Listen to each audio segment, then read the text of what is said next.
ఈరోజైతే ఒక మంచి హెయిర్ కండిషనర్ చూపిస్తాను. ఎందుకంటే ఈ రోజుల్లో హోమ్మేడ్ హెయిర్ కండిషనర్ అంటే కంపల్సరీ మన హెయిర్కి కావాల్సిందే. ఎందుకంటే బయటకు వెళ్తే పొల్యూషన్, షాంపూస్ అంటే కెమికల్స్. అందుకని అప్పుడప్పుడు ఇలాంటి హోమ్మేడ్ కండిషనర్, షాంపూస్ వాడామంటే హెయిర్ని కొంతైనా కాపాడుకోగలం. నేనైతే వారానికి ఒక్కసారైనా వాడతాను. నా హెయిర్ చూడటానికే సిల్కీ, లేదంటే గడ్డిలా తయారవుతుంది. గాలికి వెళ్ళొచ్చిన ఒక 2 రోజులు జాడేసుకోకపోయినా ఒక గడ్డి, అసలు ఆ హెయిర్ నేను దువ్వెన కూడా పెట్టలేను, అంత దారుణంగా తయారైద్ది. ఆ టైంలోనే నేను ఇలాంటి home made hair conditioner try చేస్తూ ఉంటాను. ఎందుకో మీకు చెప్పాలనిపించింది.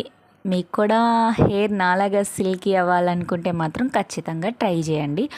ఫుల్ వీడియో చూడండి, చాలా సింపుల్గానే ఉండిద్ది. చూసిన తర్వాత మీకే అనిపిస్తుంది ఎంతైనా మన హోమ్మేడే కెమికల్ అని. నేనైతే హెయిర్కి ఏం రాయలేదు, జస్ట్ వాష్ చేసుకొని వచ్చాను అంతే.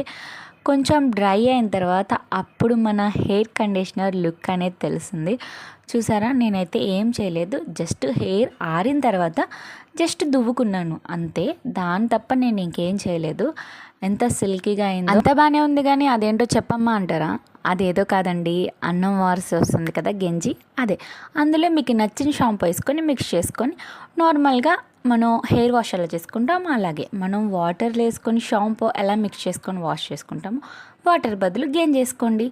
చాలా మంచిది హెయిర్కి అయితే. Subscribe my channel.